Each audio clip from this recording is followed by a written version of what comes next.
Google apologized to advertisers for major shopping ads glitch. There's been a glitch with the Merchant Center platform. Google stated, "We recently identified that due to a system issue, some of the products in your Google Merchant Center accounts were showing with another advertiser's ad." Google Ads generated $237 billion for Alphabet. Whoa. $1.925 billion potentially lost for those advertisers. Google have modified their search engine to surface that more critical information. How likely it is that those newspapers or those media companies actually take the time to, modify stuff? Does that really happen in real life? I'd say it can happen, but I'd say you have to be quick. Certainly you got to be quicker than 10 years. It's going to be more about understanding the psychology of what Google believes should be ranking. Could Google be broken up? Yeah, it's possible. Google's dominance is decreasing, but extremely slowly. TikTok partners with Amazon for in-app shopping. What does that mean? It kind of is relevant because the interesting thing here is that TikTok, which is a future threat to Google because... James, this is our second episode of the SEO Guru's monthly updates. And without too much of a surprise, we're going to talk about Google a lot today. Maybe starting with the first news that we want to cover today. Google apologized to advertisers for major shopping ads glitch. What has happened and what's the bottom of it? Yeah, so, obviously, first of all, we usually cover the organic search news or the SEO news rather than the PPC news, the paid news. But where we see something really big, we kind of, consider this more to be sort of search news, and we try to include it, especially for our listeners, because a lot of people who are doing SEO are also doing PPC and paid search as well. Right. And it's just kind of things that they need to be aware of, right? So the big thing that's happened so far in August regarding PPC is that there's been a glitch with the Merchant Center platform. And that's where you go to submit your product feeds. So Google can kind of know and understand what all your products are and list them. And that can be relevant for SEO because you can submit free product feeds and your products can be listed generally in Google search.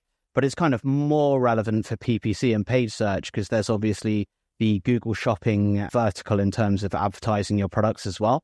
And what's happened is that Google has released a statement that essentially said, for a short sliver of time during an individual day, some of your products that you were listing and paying for those ads and paying for those Google shopping ads to be listed, they might have appeared to another advertiser who isn't you, essentially. So they can see the products that you're listing, and they can see the product titles and stuff like that.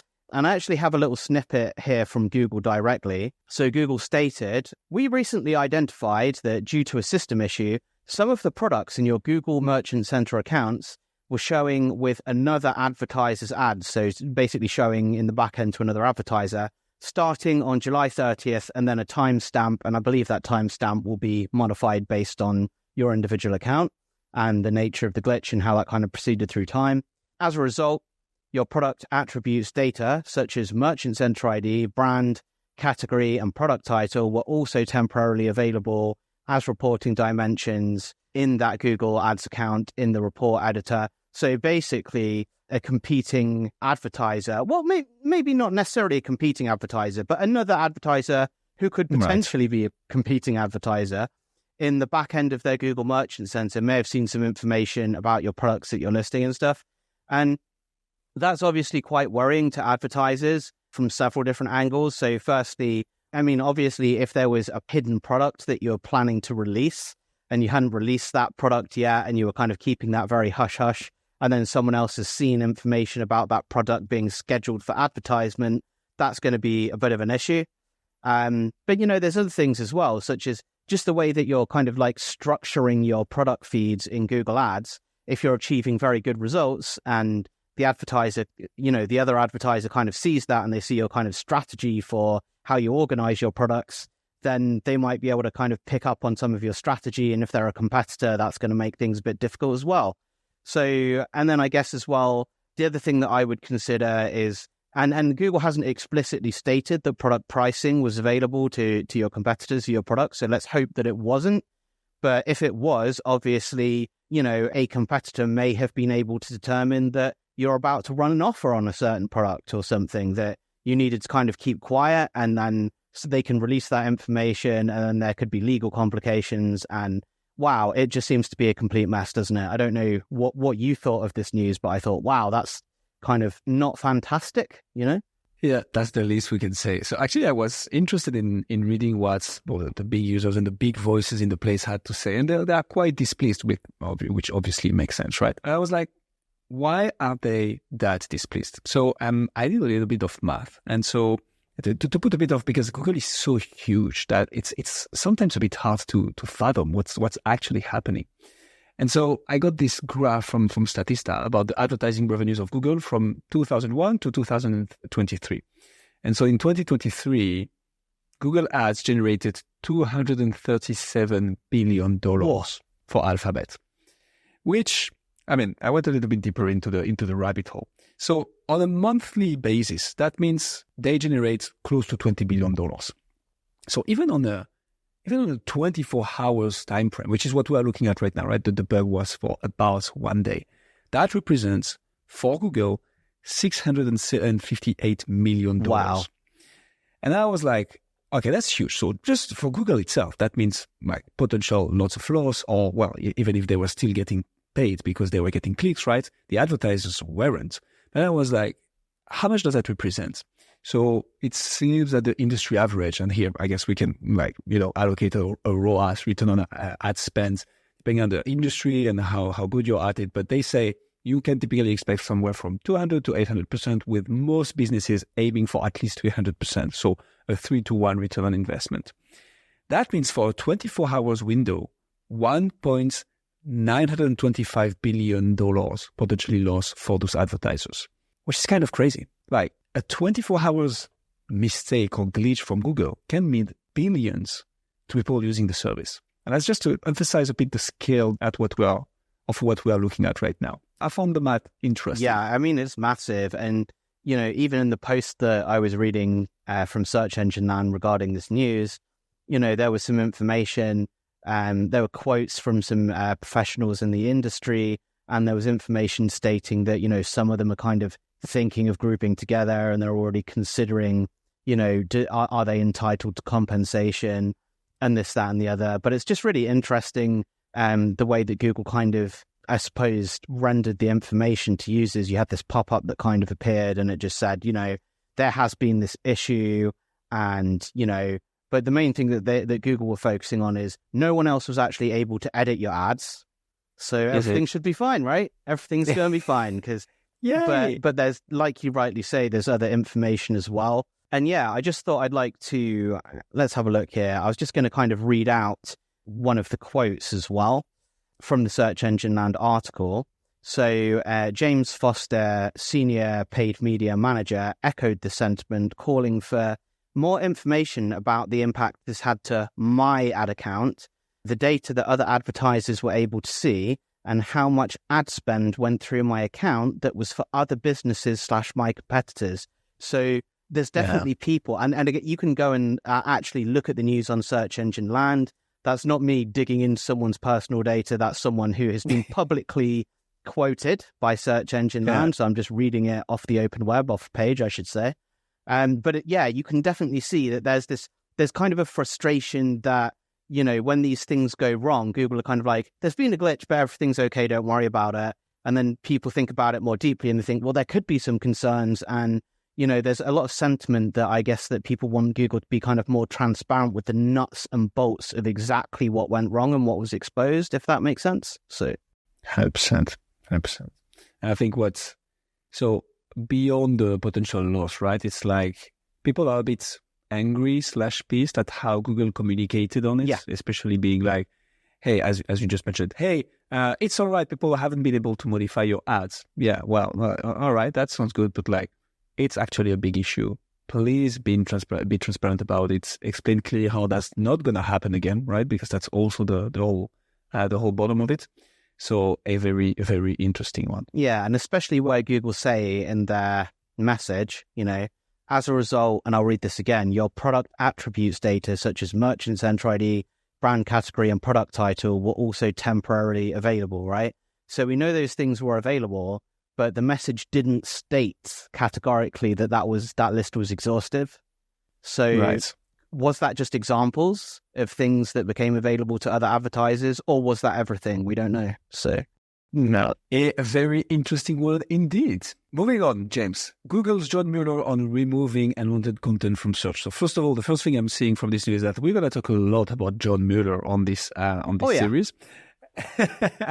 But so what is happening here? So this is really interesting, and it's actually a kind of area that's been a kind of grey area of SEO for some years. I mean, certainly stretching back to 2015, I occasionally remember clients requesting a type of work which was known as reputation management, right?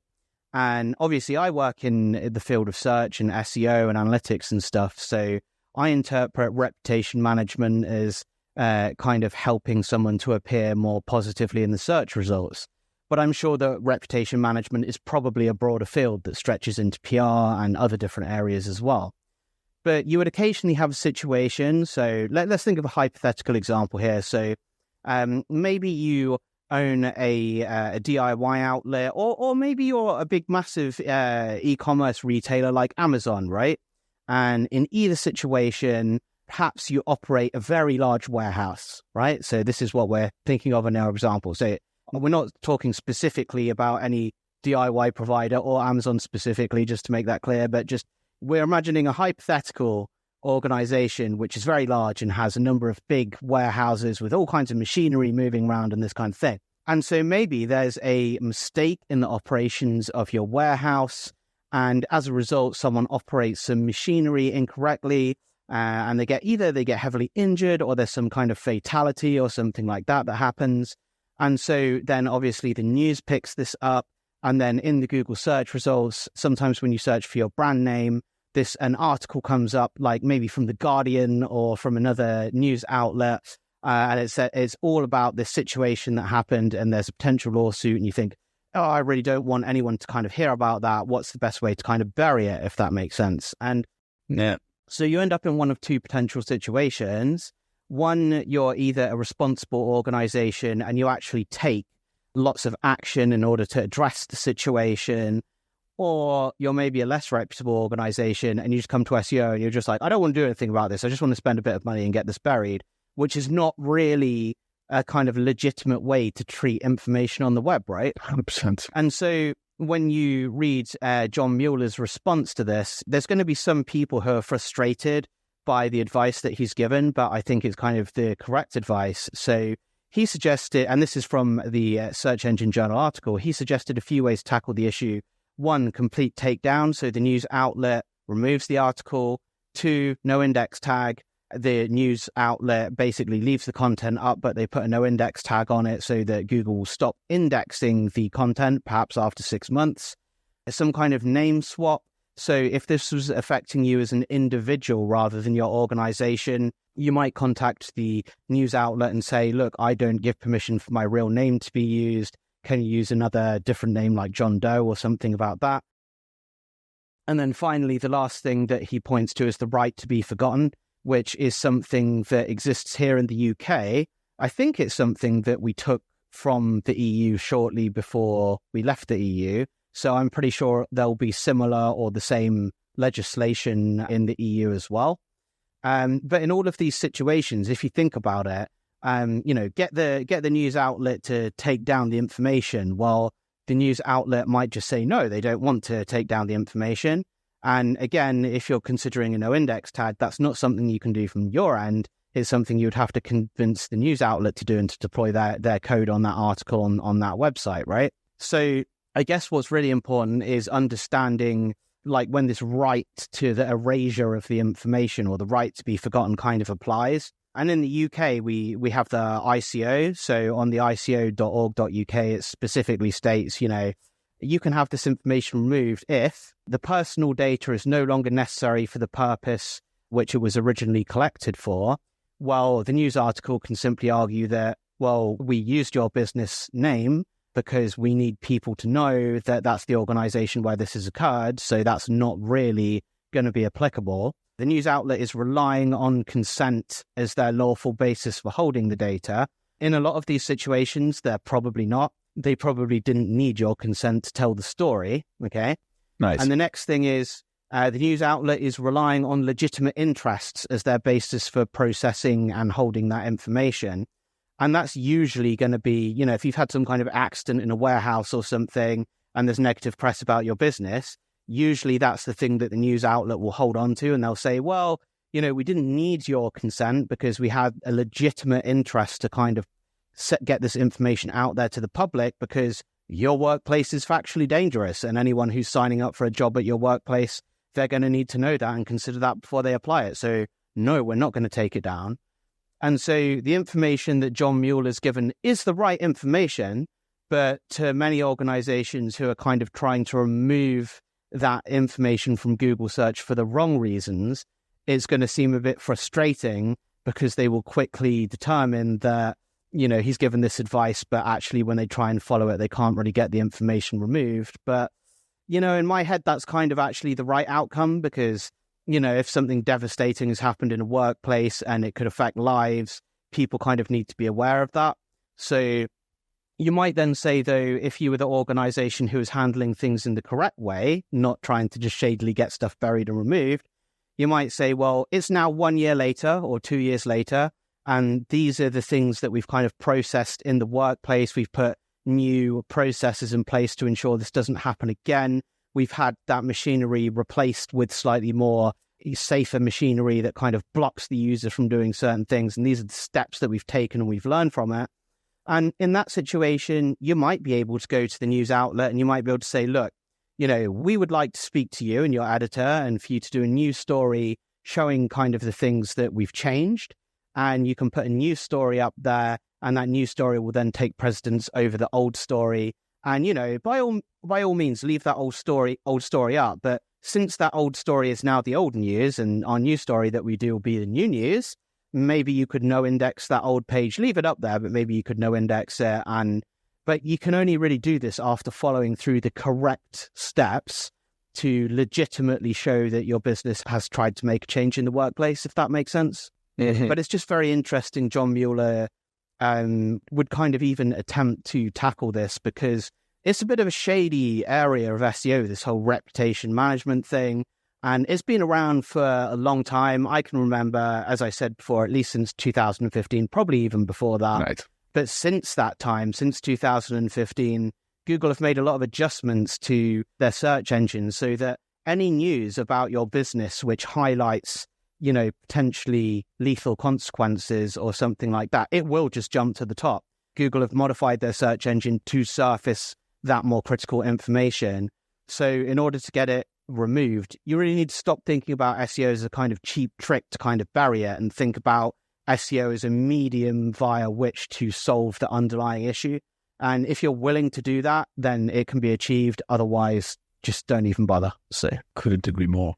So I'm a bit mixed on this news because when I read this one, I was like, oh, well, if that's not the consequences of my own actions, right? Like you do some stuff, people report on it, and then you're like, even years later, you're like, oh, yeah, well, that's kind of hurting my reputation. I'm like, right, it's because you probably did something not so good. On the other side and on the other end of the spectrum, we have like, hey, okay, but I did stuff to fix that, to make sure it doesn't happen again. Back to the previous news, right? And it's like, whilst this is relevant for sure, I would also like people who are looking up my name or my company's name to eventually find this article, but also to find the fix. And there is this whole thing about, but what will rank better? Obviously, people focus much more on the negative. Last month, we talked about this zero-click search trend, which is like, if you just see a headline, which is like, so-and-so killed in an accident with so-and-so company, and you're like, that's what you're going to remember at the end of the day. So I understand that you won't read the second article or even the second headline saying, hey, this is how we fix it and we increase the safety protocols by 300%, whatever it is. So it's a very tricky one because you're like, it's so niche, it's so case by case. It's like you need to make sure that you represent the right information, but at the same time, you want to, and I think that's a European principle that John Mueller's also mentioned, is like the right to be forgotten. And like if we go even beyond, the right to be forgiven, especially if you've made the things that it takes to fix the mistake that you did. So it's kind of a tricky one, and I understand how that could be hurting people, right? If I'm getting my name Googled and people find stuff about 10 years ago, which have nothing to do anymore with the person I am now. It's a tricky one. And on the other hand, and that's maybe something you can enlighten me on, James. I'm like, okay, I'm a company, right, who has had an article written about them by The Guardian or any other big newspaper, right, about some things that happened 10 years ago. What's the actual likelihood that when I reach out to the Guardians or the editors, that they really have just that to do, right? Like they really have the time to take care of an article that was published 10 years ago that is hurting you, but not them, because eventually that brings traffic. Like how likely it is that those newspapers or those media companies actually take the time to, modify stuff? Does that really happen in real life? Well, I'd say it can happen, but I'd say you have to be quick. Certainly you got to be quicker than 10 years, right? If it's 10 years down the line, they're probably not going to care. But so you've already got to interact with the editors and the publication while the news is actually still hot news, right? Which means that you have to make changes quite quickly, I would say. I would say, like, if you've got the capital and you can make those kind of infrastructural changes within a couple of months, that would probably really be best. And then you can say, hey, this article was posted 2 months ago, and blah. And because the problem that you're going to get is, I believe that a lot of news publishers and publications, they kind of have a rule. If a news article gets past a certain age, you're not going to be able to make any alterations to it because they're just like, it's old, we're not going to care about it anymore, right? And Exactly. the thing that's working in your favor, I guess, is that the older the news is, the less relevant Google perceives it to be, and it can kind of get buried over time, which is something that kind of works in your favor. But my recommendation would be, first of all, rather than getting angry and being like, oh, well, it wasn't really our fault and stuff, it's like, well, a fatality occurred at your organization, so maybe take some responsibility. And once you've mentally taken that step, then you can begin to address the issue. And if you can address that issue in a month or two, and then you can then go back to the organization, you could say, look, we'd really like to show how we've tackled this issue and we'd like to collaborate on another story. I mean, even then, it's still kind of 50-50. But at least it's not trying to address an article after 10 years and they'll just say, no, we're just not going to even think about that. So yeah, it's kind of a race against the clock, I would say. And it's also a race against your own ego as well, because, if something like that happens in your organization, you have to take responsibility for it, So 100%. Yeah. Couldn't agree more. Moving on, James, to a news that is actually related. We just take them as they go, right? As they come. But so, third news that we wanted to cover today. So, confirmed. Google search ranking bug impacting large number of results. And when I'm reading this headline and I'm making the link with the first news that we just covered about how Google kind of messed up a bit the ads part, I'm curious to understand, hey, what is happening in August for Google? Yeah, I mean, it doesn't seem fantastic at the minute, does it, But obviously, right. When you say things aren't great for Google, and it's like, well, what do you mean by Google? Do you mean Google, the employees who work there? Or do you mean Google, the organization and all its departments? Or do you mean Google, the search engine, which everyone thinks of, and all the algorithms, But if we consider it to all be one single entity, then I'd say, yeah, the news hasn't been super bright for Google this month. Obviously, there's lots of good things going on. If you check their developer blog and new technologies that they're introducing, there's lots of good things that are happening. But unfortunately, it's being kind of swamped by these oversights that are occurring. And you've had this bug with Google Merchant Center. And then in August, you had the Google Core algorithm update. And we'll speak about that a bit later because obviously they updated their Google Core documentation as well. And then also you have this just Google SEO, search ranking bug where there was a huge amount of volatility. And this volatility occurred directly when they produced the Google Core update for August. And so obviously all the news outlets and everyone assumes that, it's all connected to that. But then in Google's official statement, they've said that, obviously this is a problem. It's not related to the core algorithm update. It's related to something else. And I just kind of find it interesting, the kind of language that's used. So I'm reading this news post on seroundtable.com, which was known as SEO Roundtable for years. And there's a quote on there from John Mueller, and it just says, sometimes we have issues in our systems, and then in brackets, like everyone. And we want to be transparent about them for users and site owners. And this issue is unrelated to the core update that's rolling out. And so then I think John Mueller was then asked, why has this occurred sort of straight after the Google search update? And John wrote, unfortunately, you can't pick the timing of issues. Sorry. We'll update on the search status dashboard as things evolve, both for this issue as well as for the rollout of the core update. And so, it's kind of difficult. So John also added, we try to post about them, and them referring to search bugs once they're known to be visible. Since it's unrelated, and then I can add into the core algorithm update. Even if this were known and posted beforehand, I don't know if it would influence the decision to roll out the core update.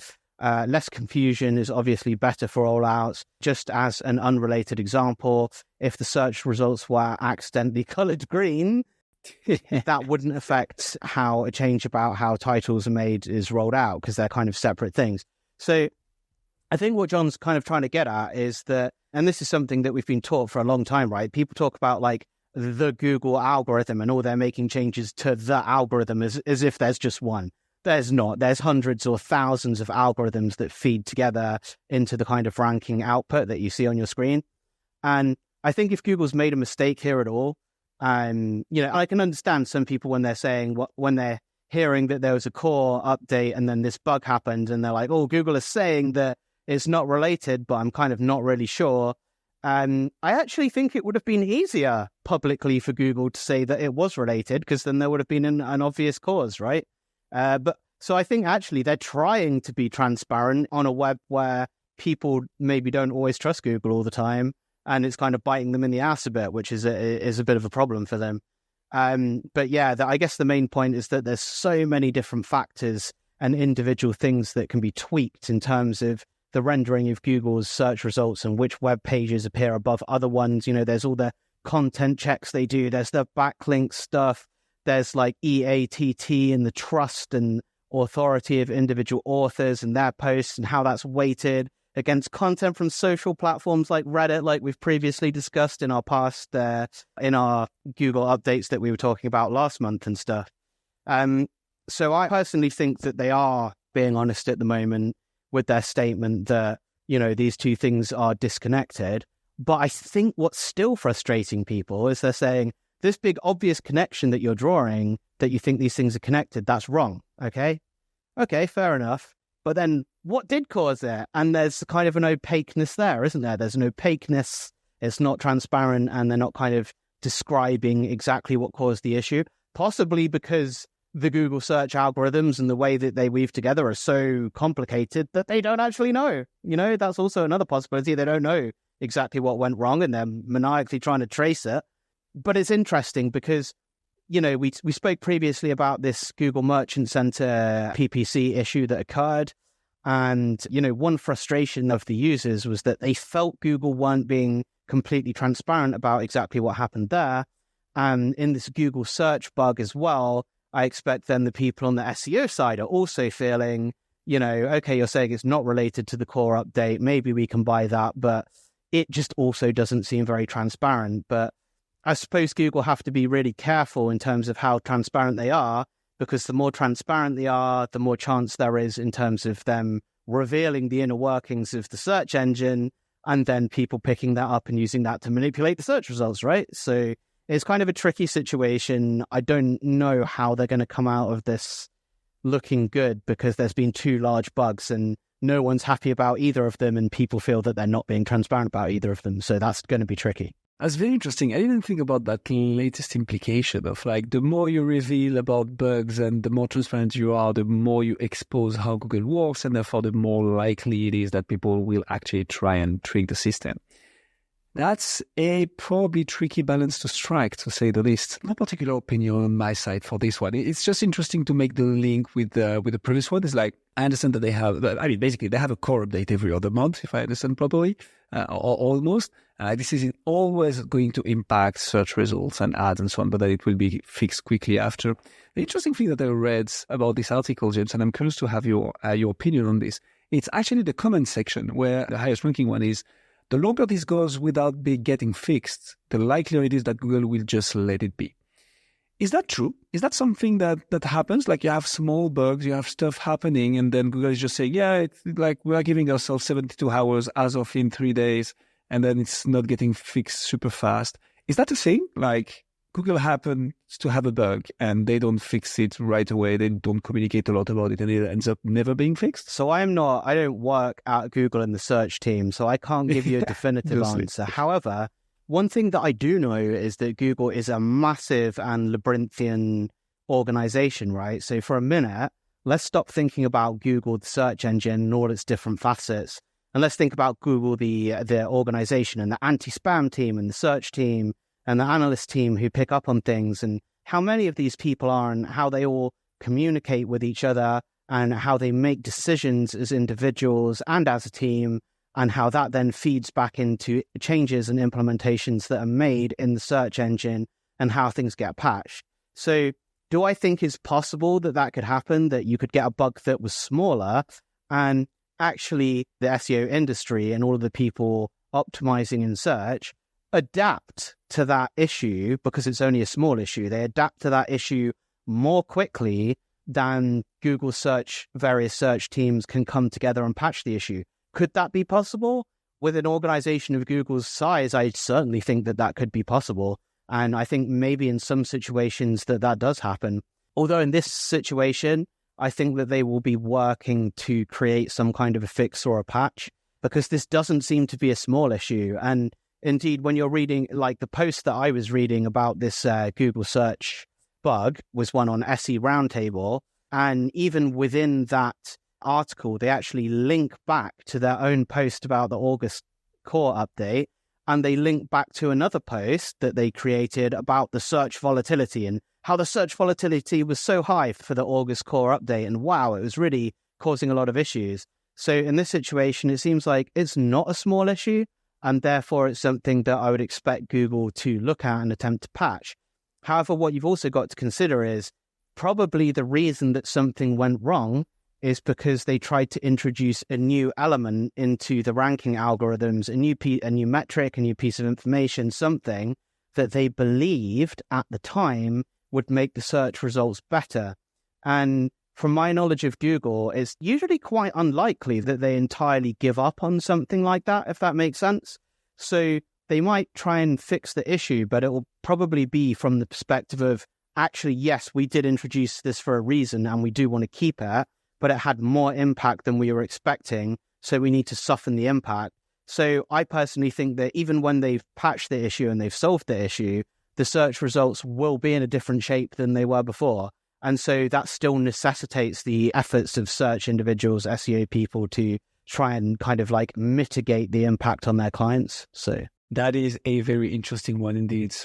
Moving on, James. Google revises core update guidance. What's changed? So that's an interesting one, especially given the fact that we talked about the Google core updates kind of guidance in the last episode, but there has been some updates about it. So what is happening here? Yeah, so essentially it's an evergreen piece of content, or at least it is while Google continues to release what they call core algorithm updates. And it's not a post that was about the August core update.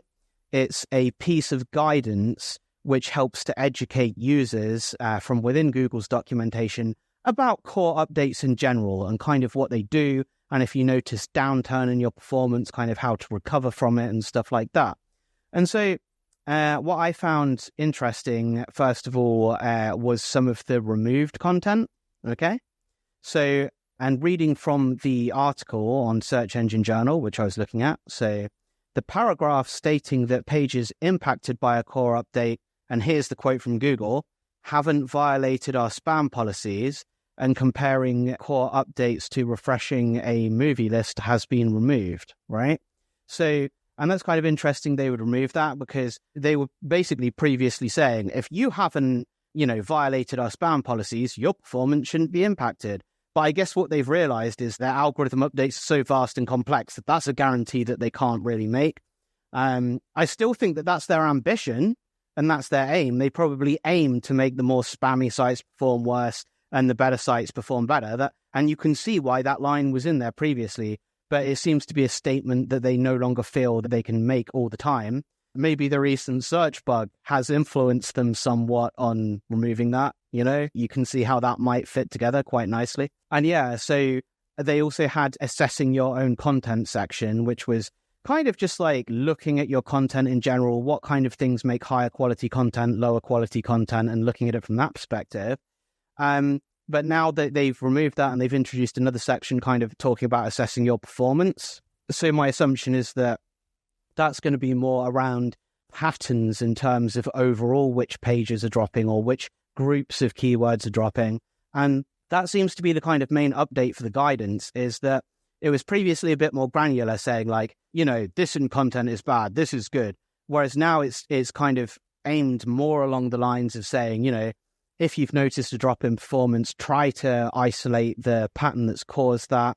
Try to see if there's a pattern in terms of the keywords or a pattern in terms of the specific pages. Look at those pages, look at those keywords. And it's kind of actually is trying to be a bit more actionable. And I think that will be helpful for a lot of general users, because rather than Google trying to list in a very short document, all of these things are good and all these things are bad, and these are the granular ways that you can improve content. I mean, that wasn't really ever going to work. But if they're actually tailoring the guidance to be more specific to, how you can learn to interpret your specific drops, that will be more helpful to more general users. I think for a lot of us working in search and SEO, we find it to not really be that helpful, because they're taking away more of the nuts and bolts and describing how the search engine works, and they're including more information about generally what's best practice in terms of how to investigate a drop, which we already know anyway. So I think for us in the SEO industry, it's a bit of a different response. Maybe we're thinking, it seems to be interesting that Google is being more opaque lately, and they're describing less what's happened with this bug, less what's happened with that bug. They're updating documentation to be a bit less granular in terms of how the search engine works and be a bit more broader in terms of what you can do to fix things. And yeah, I think for a lot of users that is going to be helpful, but I think maybe for some of us who work in SEO, we're beginning to see a bit of a pattern of Google are describing less how the search engine works and kind of being more generic in their responses, or more opaque in terms of when bugs happen and stuff. And I think maybe some of us feel we're not sure if we really appreciate that. But then obviously, on the other hand, Google don't want to expose too much of how the search engine works, because, we might end up abusing it for our clients, and that's a legitimate concern from their end. So I guess that's 100%. Kind of my response to that one. So I guess I have more of a general question, like stemming from this, which is, so overall, I think Google trying to give you like the tools to understand a bit better. Yeah. Insisting on the bit better. And like actually what to do when a core Google update happens. And like if you're impacted, here is the documentation on how you should apprehend this and the things to do. I think this is good as a general rule, right? The fact that they remove stuff as well shows that it's a living thing. What was true yesterday might not be true today, or it maybe have never been able to be true because it's just like Google cannot ensure certain things. Point being, my general question is more like, if Google is less and less transparent about how the search algorithm works, which is making sense, right? They probably want to keep the secret sauce, but also make sure people don't violate it or trick it. How can we as SEOs try and understand it? And I'm like, maybe to give a bit more flavor to this question, the first thing I'm thinking here is like, hey, testing and split testing has never been more relevant.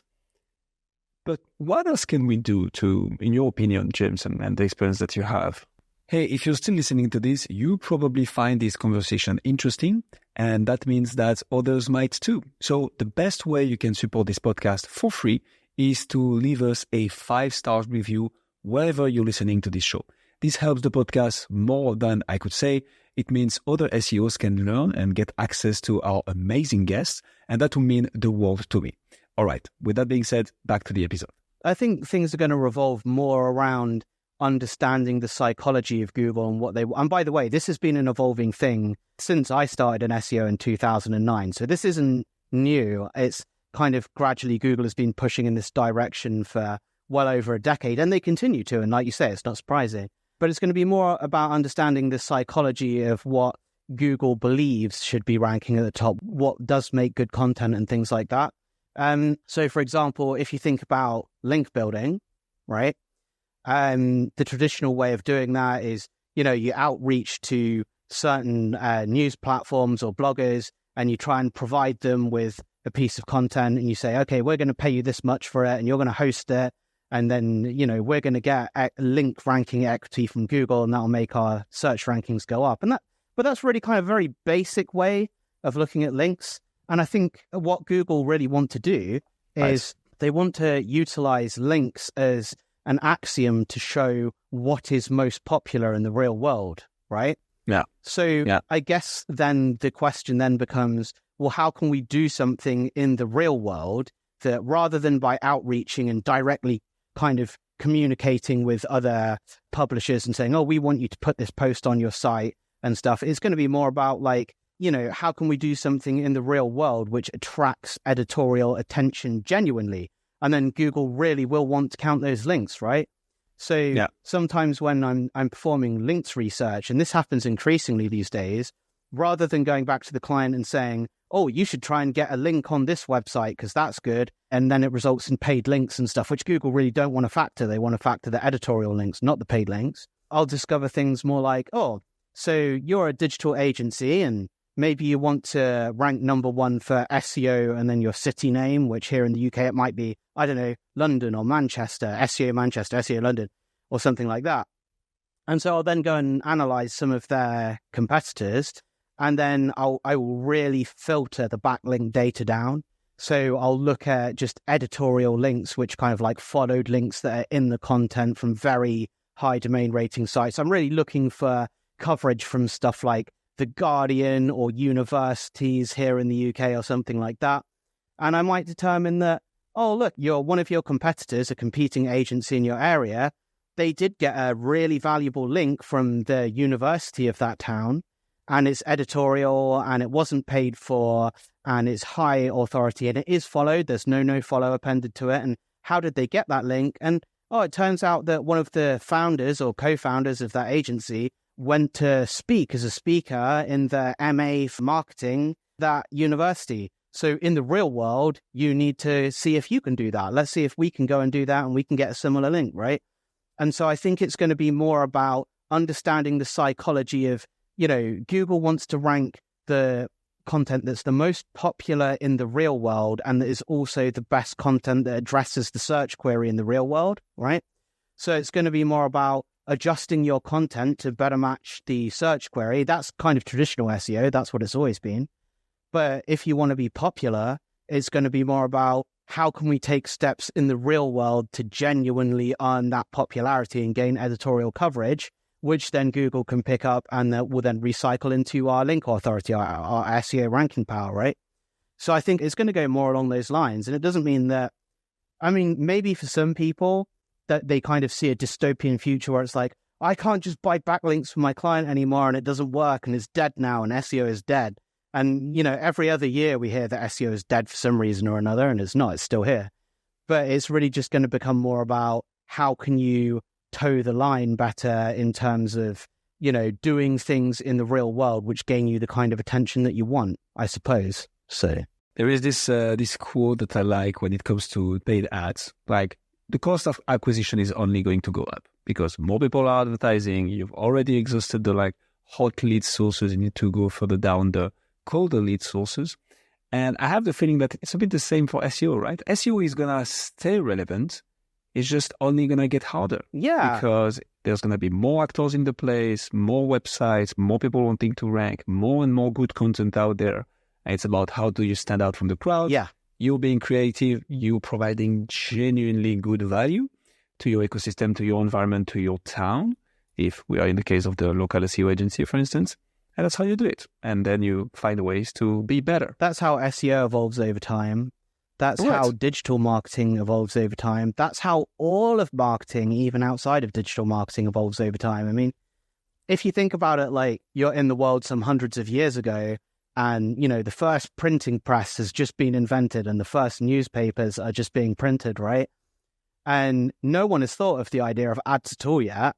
And you go to one of these publishers and you say, I'll pay you a little bit of money and you can put an ad in there for me and it will help my business, right? And you think how easy that would have been at the time. And now if you want to place a paid ad in a mainline newspaper or news publication, you think how much that costs now because they're very aware of what it's worth, right?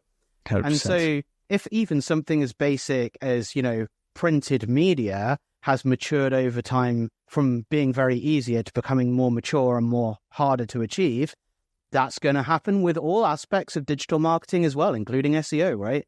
And it has been happening already over years, and it's going to continue to happen. So, amen to that. Moving on, James. Google is taking on a lot in this episode. There is some good news coming as well. So, a report where it stated that the US is considering forcing a Google breakup. And the sub-headline is, could Google be broken up in the not-too-distant future? And could the US government actually force a sale of Chrome, Android, or even ads? What's your take on this, James? I mean, yeah, it's possible. It could happen.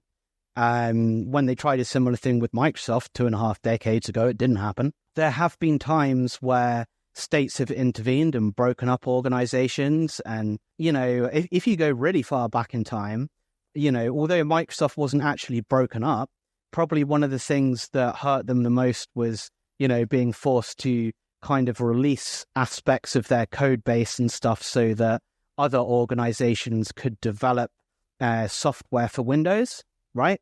That's something that happened. Whereas, with other operating systems, I mean, obviously it's easy on Linux because everything's open source. So the code base is immediately available. But there was a time where Microsoft didn't release that information, and most of the applications on Windows were produced by Microsoft, and then they were forced to release that information. And now there's all kinds of third-party providers, and they're pretty pissed off about that because they feel that, at that point in time, Macintosh, or I should say Apple, as they're more commonly known these days, weren't forced to do the same thing at that particular juncture in time.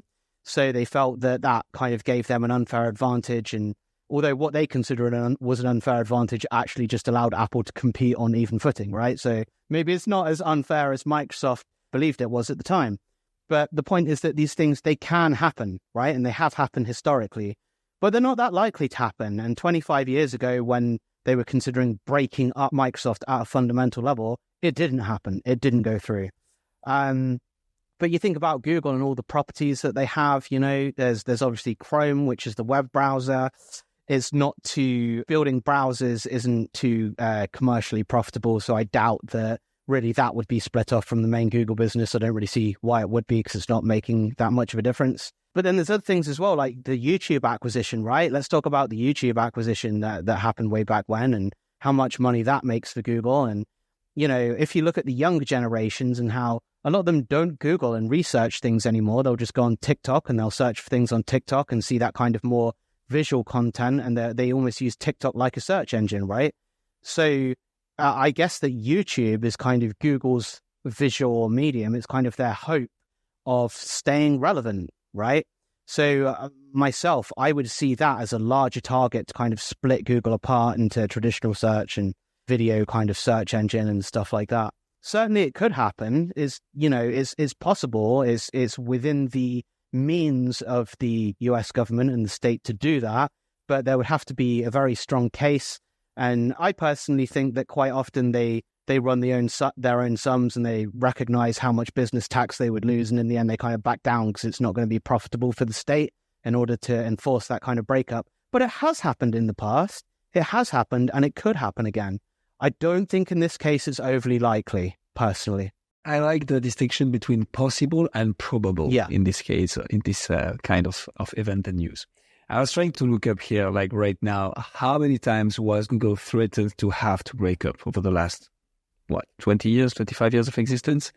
Because I'm like, this is not new, right? It's and not, they no. somehow always find a way to, circumvent that. So I'm like, is that really news? The earliest I can go to when I just check the news tab of Google, like in September 2023, there was something about that as well. In June 2023, in Europe, there was Brussels trying to rule out something like this. It's possible. Everything is possible. Is it probable, though? I don't think it's that probable, although I do think it's important to note that these concerns come from the USA and from the United States, if that makes sense, right? Because you can have other nations making their own assessments, making their own rulings, but have you ever tried to divide up an American company from outside of the USA? That's like a really complex thing to do. It's not really very easy. I'd say the fact that this is actually the United States considering this, I still don't think it's likely. I still don't think it's probable, personally. But the reason I think it's news is because it's kind of US internal, and that's really the home of Google, right? So I'd say there's more probability that it could happen, but that if you're looking at it on a pie chart, the overall probability is still small. And so the other thing I find interesting is, and I'm going to pick it in the chat here, James, and we'll put it in the show notes of this episode. There is Fortune that released the graph, which is, I mean, it's nothing new, but again, like for the math thing, for the ads issue that we talked at the beginning of this episode, I always find it interesting to understand exactly what it means in terms of numbers, so we can start comprehending what's happening here. So I'm putting the link here in the chat, James. But so it's a graph showing like over the last decades, the market share of the search market, basically. And Google is, without a surprise, covering on average 91% of the market share over the last decade. So it's actually from 2009 to 2024, so actually 1.5 decade. And it's crazy. I just wonder what countries included that, because I think China is using widely Bing, right? Like more of a national I think search they use engine. Baidu, which Baidu, is correct. You're which right. is their own. And then in Russia, you have Yandex, right? And Right. those are really the only two areas of the world where any other search engine has any kind of significant search engine Right. market share. And indeed, you can actually just go on Google and you can type in search engine market share. And there's a whole website called Search Engine Market Share, which is actually dedicated to these same statistics. And it kind of has a line chart going along over time. I would say that Google's dominance is decreasing, but extremely slowly. Extremely slowly. You know, there was a time where I was looking at some of these charts and almost everywhere they were like 98%, and now they're like 95 to 90%. And that's happened over a 10-year period. So yeah, you can make the argument that they're becoming less dominant, but it's happening so slowly. It's happening so slowly that really it's kind of meaningless because they're still extremely dominant, right? They still have the lion's share of search. And it's going to take some really innovative and game-changing technology. Perhaps OpenAI's own attempt at some kind of search product could disrupt this. Up until now, nothing has. But if you look at the other search engines, right, like Baidu and like Bing, right, they have really basically just tried to replicate what Google's already doing, and they haven't really created a product that defeats it. And even indeed, so if you go back in time, Google Search Console, which allows you to check all your clicks and impressions from Google Organic Search and all your SEO metrics and stuff, if you go back in time, that wasn't called Search Console, it was called Webmaster Tools. And if you look, I think that Baidu still produce, they have their own webmaster tools. There's Yandex webmaster tools. In terms of the front end and the back end of the products, they've really just tried to produce something that's very similar. And, you know, obviously, probably the reason that in China and in Russia, that their own search engines have been more successful is perhaps if you are living in those areas, being seen to use a big American search engine is maybe not very good for you personally, you know? And so there's other factors at play, which are reasons why those two have become more disruptive in those areas.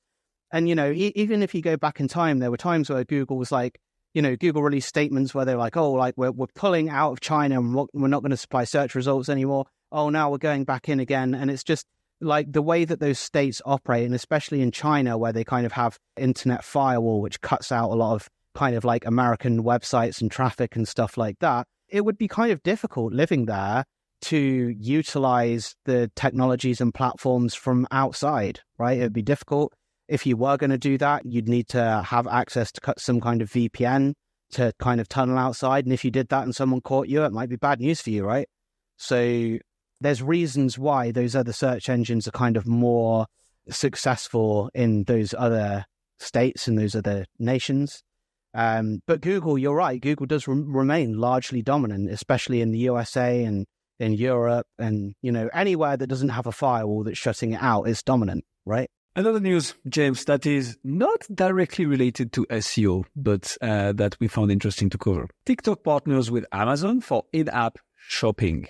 So what does that mean? What's interesting about this? It kind of is relevant because, like, and a lot of us in SEO, we kind of get in this trap where we're like, SEO is all about Google and Google's the only thing. But SEO stands for search engine optimization. And that can mean optimizing any piece of content for any search engine, not just for Google, right? And with the younger generations increasingly utilizing TikTok as a search engine, and, if we go back some years, there was a time where Google actually stated that Amazon was their main competitor, not Bing, not other search engines. It was Amazon. Why? Because users went directly there, straight to Amazon instead of through Google. And Amazon is a search engine. It's a search engine for products rather than for web pages, right? So the interesting thing here is that TikTok, which is a future threat to Google, because the younger generations, they prefer kind of more visual video-based content. They just want to search, like, how do I do this? Or what's the best product? Or what's the best trainers? And they get to see a video and there's someone telling them this is the best thing. They don't have to browse through pages of search results. So in a way, TikTok could be a future threat to Google. And Amazon has been a historic competitor and threat to Google because they kind of took product search. And, there is the Google shopping tab and you can search for products and go directly to websites and stuff. But why are you going to do that when you can just use Amazon and everything's already on Amazon? So Amazon's been a historic threat to Google and kind of took product search away from them, which is something that, Google has always been trying to recover from. There's Google products and then Google shopping, and they keep trying to reinvent this area of Google and people can transact directly on Google. But it's just never really kind of picked off because Amazon is there and Amazon's in the way. So for me, it's really interesting to hear that past and future threats to Google are lying, right? And what I found interesting about it was that, TikTok, like a year ago, I think it was a year or 2 years ago, they released TikTok Shop, right? Which is part of the TikTok platform. And you can actually transact directly on TikTok and you can buy certain things. But interestingly, and it's even when I've been talking to my own partner as well, because she loves TikTok and she produces content and she follows loads of people who she thinks are really cool and she loves it. But I've just said, I haven't really seen you like buying that much stuff from TikTok, from the TikTok shop since it's been released. And she's just been like, yeah, well, it's kind of like Wish, not really, I don't know if I can trust any of the reviews on there, if there even are any. And the stuff just kind of feels cheap, like it's from wish.com or something. And, I don't really like it. I don't really want to transact on it. I don't really trust it, was her kind of feedback on that. But obviously people, TikTok is almost an app that's been produced for Western users. If you look back at the history of it, True. So obviously people in the West trust Amazon. When I was reading this news, I was like, I really didn't think that this would happen. It doesn't seem like these things fit together.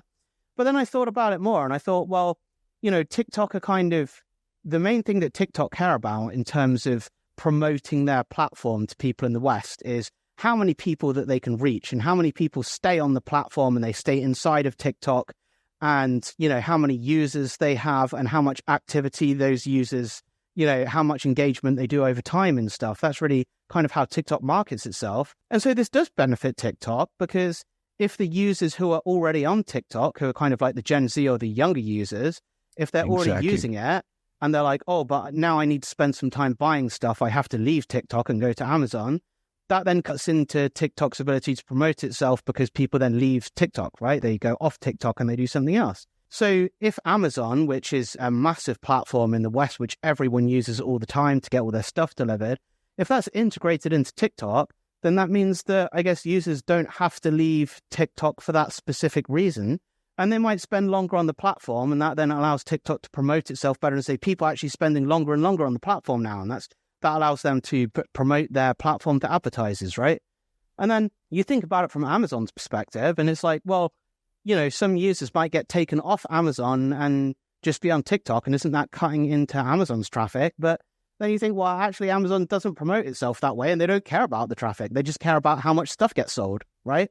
And if their stuff is being sold on TikTok, why do they care, So Amazon's winning because they're going to be able to sell more stuff and their sellers who are on their marketplace are going to be able to sell more stuff and it's going to reach a bigger audience. So that's good for Amazon. And it's good for TikTok because they can say, well, people don't leave the platform, they stay on the platform even longer. And therefore, it's even better for advertisers and we can now promote it even more aggressively to advertisers. So actually, if you think about it, it works for both of them. It's not something that I would have conceived in my own head. It's not something that I would have said, let's put these platforms together. But thinking about it, it could work pretty well. 100%.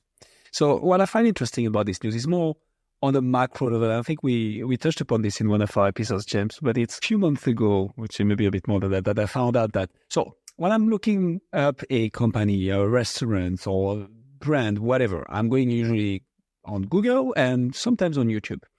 Turns out my youngest sister goes on TikTok. Yep. Turns out other people might go on Instagram. Turns out other people go on LinkedIn to find out about the personal branding of this person.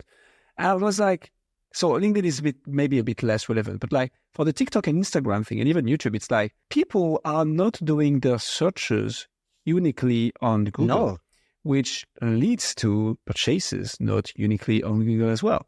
And I find that super interesting that whether it's traffic and there is searches for like, hey, I want to go to that restaurant, but I want to like screen them before. It's super interesting to see that TikTok and Amazon are starting to get that. Oh, I mean, I guess they get it for since a long time now, but taking steps towards getting everything into the same ecosystem and answering to that demand that will not make any search on Google when it comes to where they want to eat when they are on holiday this night. This is super interesting. And I'm like, this is surfing on the right trend, I think, which probably leads to, hey, how does that impact Google? Is Google going to die overnight? Probably not. But it's interesting to see that younger generations, as you just mentioned, are just massively on those other platforms. And if we make their experience, because as you pointed out, it's so important, like consumption rate and like keeping people on the same platform because they are there because they want to be there, it's a super smart move. So I find it super, super interesting. I'm interested to see how is Google potentially going to counter that or offer an alternative here? Yeah. Maybe with YouTube? Who knows? Yeah, I was going to say the only platform that they currently have to do that is YouTube, right? Right. But the thing is, with YouTube, right, there's more, you've already got to produce the videos separately on your own device using separate software, and then you're going to upload it to YouTube, and then you've got to advertise it and things. Whereas TikTok, it's all like done in the app. You can record it on the app, you can produce it on the app, and then up it goes, and then you can see what people think of it. So I guess for me, I think that Google's smartest move is they might even want to, because obviously they've introduced mediums of video that kind of compete. So for example, YouTube Shorts, right? Just short videos, right. Kind of short like TikToks. But it's not really getting to the nub of the issue, because it's like that generation really want a much easier experience in terms of creating the media in the first place.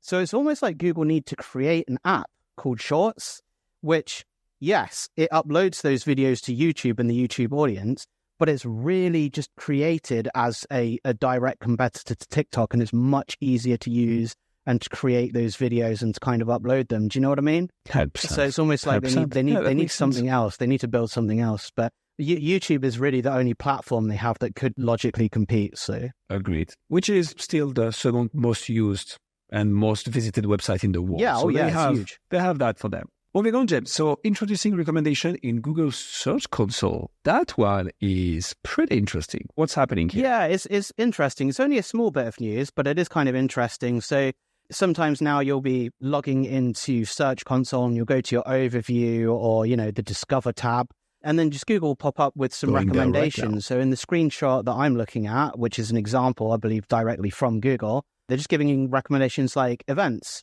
93% of your items aren't eligible for rich results, so you can then delve into that data and learn more about that. 47 of your videos aren't indexed because no thumbnail URL provided. So that means that in the video schema you're sending for those videos, you haven't just connected it to the thumbnail for the video or something, and that needs to be fixed, right? But whereas we used to kind of log in and see all the data and be like, oh, that looks weird on the line chart, let's go into that more and do this kind of a thing. Now some more of this information is kind of being surfaced with quick links to then drill down into it. I'm actually wondering how they're producing those snippets of information.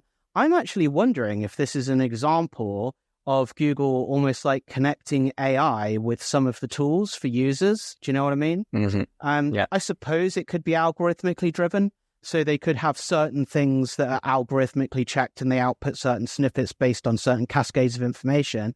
But it almost looks a bit more like AI snippets and recommendations. So is AI playing some kind of role now in steering us towards the most actionable stuff? Not just on the front end of Google search results, but in the back end tools and systems that SEOs use to optimize those results as well. So it was really interesting to me. It's a piece of news that I saw earlier in the month, and then when I was actually collating some of the news posts together for us, for us to have a look at, as we always do, I couldn't find it again. It got buried, and I had to search for about 7 or 8 times using different permutations to find it, because it seems to be a piece of news that a lot of people weren't really that interested in. I think it is interesting if Google are deploying AI in other different areas of their products, not just the front end of the search results. So to me, that is very interesting. I don't know what you think. That's cool. So that's more the parts that I'm a bit less versed into, I'd say. But it's, I'm obviously, like everybody, checking out my Google Search Console for my 2 websites. And I mean, from what I understand from this podcast, this episode, and all the people that we've talked to, James, is that you have a ton of tools, paid for or free, out there that can help you understand better your website SEO, what you should be doing, proactively giving you recommendations. And that's based on, obviously, like common knowledge that they have, or like insights from Google and how to optimize a website overall. What I always like in this kind of news and features from the man itself, how should I say this, from Google itself, is that if they are giving me this advice, I can expect it to be 100% legit. And I know that if I take those actions, it will get me some form of results because it's from Google directly. So in that sense, that's super cool. I'm curious to see, because Google is really good at monetization, for how long that will be. Like, is it something that will be available for everybody for free forever? Or once they've dialed up and down what they need to provide as insights, is that something that we will have to pay for at some point? I don't know. But yeah, I find that overall interesting. And yeah, the more insights Google can give me about my websites and how to do better, the happier I am, I guess. Yeah, as a general SEO, I appreciate it. And I guess that's something that people will be able to leverage as much as possible. Yeah, makes total sense. The thing about Search Console is it's always been kind of a strange product. They've never tried to monetize it. I feel like Google have always struggled to monetize their various different analytics suites, because even if you go back to GA3 before GA4, you had like Google, I can't remember what it's called, like Google Analytics Pro or something. There was like a pro version where they're like, if you have this, then we won't sample the data and you'll be seeing kind of more actual data in GA3 and stuff. And so they've always had these kind of paid versions. Weirdly enough, though, Search Console, they've never touched. As far as I'm aware, they've never had it given any kind of... But I think Google have always struggled to kind of monetize their various different analytics suites and get people to pay for that information. I'm not sure exactly why, because it's super useful. And I'm not encouraging Google to do this. I'm probably going to piss a lot of people off when I say this. But if they even put like a small fee on just the normal version of Google Analytics, like £20 a month or something, most people would pay it rather than losing it, I think, or converting over to a separate system like Adobe Analytics or something like that, because it's what they're familiar with. So I think there's a ton of money that Google could be making there, but they're not. And I probably shouldn't have said that out loud. Please don't, Google. I think but this isn't going to be new. This is going to be something that people have been saying for decades, right? And but it's really interesting to me why they don't monetize that area of the business more. That's always interested me. There must be a reason. It can't simply be that someone like me has never said that before. Someone definitely has. But why? I find that to be a mystery in and of itself. So yeah, well, I mean, we can find out, but I'm happy the way it is. So Google, please don't make us pay for this. Don't charge us for the basic version of GA4, please. Exactly. All right, James. And last but certainly not least, and this is a bit of a funny one because we covered a similar news in our previous edition. So Reddit CEO to Microsoft and AI search engines pay for our content. Yeah. What's happening here? Yeah, Reddit wants Microsoft to pay to surface their content, to crawl their content. So I guess obviously, and you might ask yourself as well, it's like, well, surely Reddit's been appearing more often in Google's results. Why aren't they asking Google to pay instead of asking Microsoft to pay? And the simple answer is because Google already are paying. They're paying about $60 million a year, US dollars, and they have an agreement with Reddit. And because of that, they're able to crawl Reddit's content kind of more directly. Funnily enough, if you go really far back in time, when Twitter was really popular before it was X, we're going back decades now, when it was at the height of its popularity, Google actually introduced something called real-time search, where they were actually paying Twitter access to live feeds of tweets and information. And at that time, and I think it only lasted like a year or something, maybe even less time, but you were actually able to search for something and you'd see the most relevant tweets directly pop up and they're injected. This is what's happening now in this topic. And it was called real-time search. And then Twitter and Google had a disagreement where Twitter were like, we want even more money. And then Google were like, no, we don't want to pay that. And then it all collapsed and now there's no more real-time search. And actually Twitter and X are not doing very well, not doing as well as they used to do as a platform anymore either. So that kind of all collapsed. And now you have this agreement between Reddit and Google, which in a way is kind of a similar kind of thing. And they're getting all this information and then people are kind of complaining, oh, Reddit's in the search results too much, although we kind of discussed that a little bit last time. So for any of our listeners, if you want to hear more about that, maybe go back to the previous episode of, the SEO Guru's SEO updates. But yeah, it's interesting that you get these platforms that, they suddenly shoot up in popularity and then, they kind of want search engines to pay for access to that information. But what's really interesting here is that Reddit have said, okay, well, Microsoft's not willing to pay us. So in our robots.txt file, we're going to block them from crawling all the Reddit posts and threads so that they don't gain all that information.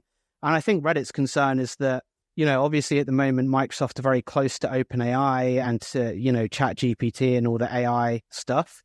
And I think what they see is that a lot of their information that they have in terms of solving niche individual questions is really high value. And we were talking about this last time when we said, really the question isn't, why are Google giving Reddit an unfair advantage and putting all those search results in for Reddit? Actually, the real question is, why do users keep adding Reddit to the end of their search result? Why are people demanding content from Reddit?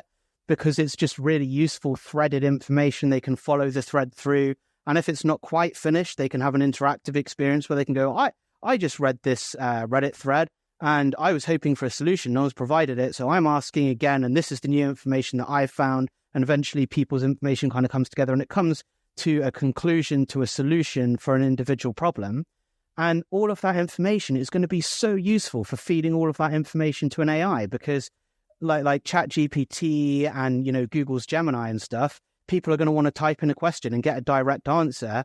And really, Reddit is a great source of just all of that information across the board, not limited to tech and coding like something like Stack Overflow is. It's just all solutions to all problems. And yes, there's a lot of discussion on Reddit as well, which is not problem and solution oriented. But there is a lot of problem and solution oriented content on there, right? So I guess the Google have decided that is worth us paying for. And obviously their AI, Gemini, is a bit behind ChatGPT in terms of how effective it is.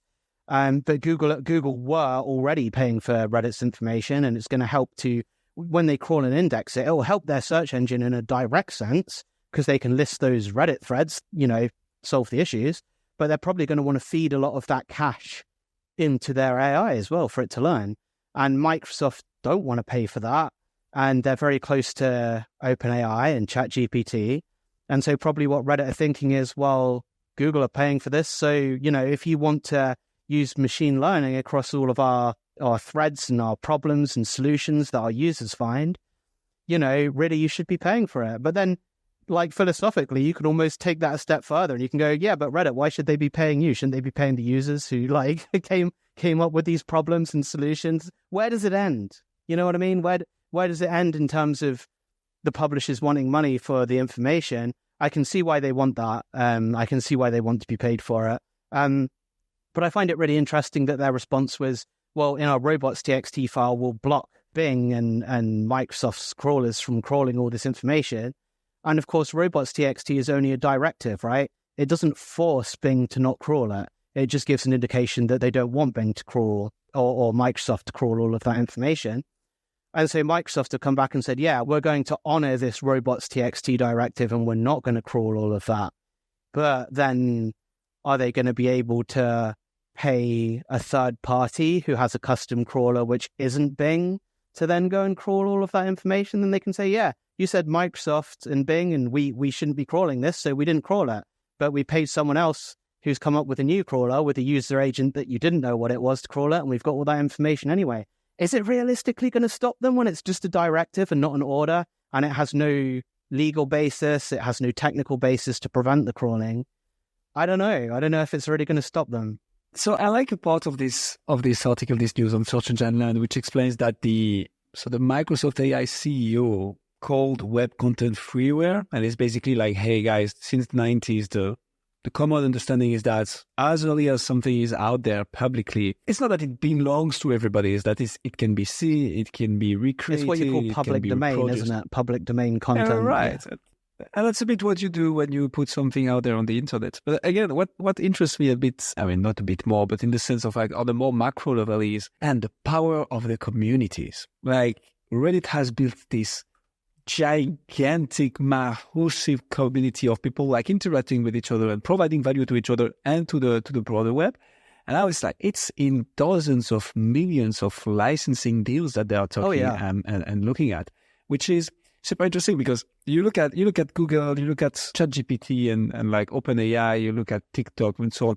You have the best algorithm in the world. What will make the value of it at the end of the day is the people interacting with each other, which is somehow linked to the algorithm that you have. But it's super, super interesting. It's like, hey guys, we've built this massive thing, and now they're like, yeah, it's going to be $60 million a year to access to our data. Super, super interesting. Obviously for Google, that's like nothing. Yeah, right. Just for the ad revenue, we saw that it's a tenth of a day. Yeah, a tenth of a day per year. Yeah, hey Reddit, maybe you should ask Google for some more money. Just to let's put that out there. So I'm just curious. So Reddit's creation, because I'm also like, since when was Reddit created so that it can now reach this level of, when was Reddit invented? Here we go, 2005. So that's going to be almost 20 years. Very, very interesting. Wow. James, that was a hell of an episode. Any last comment, any last news that you want to share? Anything that we didn't tackle that you think we should quickly cover? Not really. I mean, I think it's just about, like, one thing that we like to do at the end, I think, as always, is just kind of like, just think about the individual pieces of news we've seen and any patterns that are kind of coming together. And, you know, you kind of had those two Google glitches, and then, you know, users in both on the paid search side and the organic search side just kind of saying, hey, you know, you're kind of telling us something's happened, but you're not telling us exactly what's happened, and kind of feeling that that's not being exactly transparent, if that makes sense. And then also there was the part that we looked at with the revised core update guidance from Google as well, and how that's being slightly is gradually being tweaked over time to be less granular in terms of how things work and be more action-oriented, which, like you say, is good. It is good for users. It's good. But also at the same time, it kind of follows that same narrative of a slight lack of opaqueness. And then at the same time, you know, in the US, there's being some kind of Google breakup being considered. Could all these things be connected? Maybe I'm being a bit too conspiracy theorist right now. I don't know. But it seems like there's a pattern of less transparency and then less trust, right? I think that might be fair to say. Yeah. So. No, I agree with that. That's making it interesting to follow the Google News. A bit less, I mean, interesting, but a bit challenging for the SEOs who are trying to figure it all out, and the PPCs as well. But no, definitely interesting. And I don't know, I wouldn't give into the conspiracy theory just yet, James. No. But who knows? I mean, at the end of the day, Google is a massive organization. And I think sometimes 100%. What people need to remember is that, you know, you can say things like, well, Google's getting massive over time and it's becoming less transparent. But then obviously the bigger an organization is, the more difficult it is for that organization to be transparent, because in order to be transparent, you need to take all these pieces of information from all these different people in all these different departments and unify them somehow. So I think that transparency is probably something that's difficult for Google and any massive organization as well. So agreed. James, thank you so much for this SEO Gurus monthly update. I'll talk to you in a month. All right. Speak to you in a month. Hey, thank you so much for making it to the end. For more content updates, visit our website at ghapodcast.com, and don't forget to connect with me on LinkedIn for more tips and insights on SEO. See you in the next episode.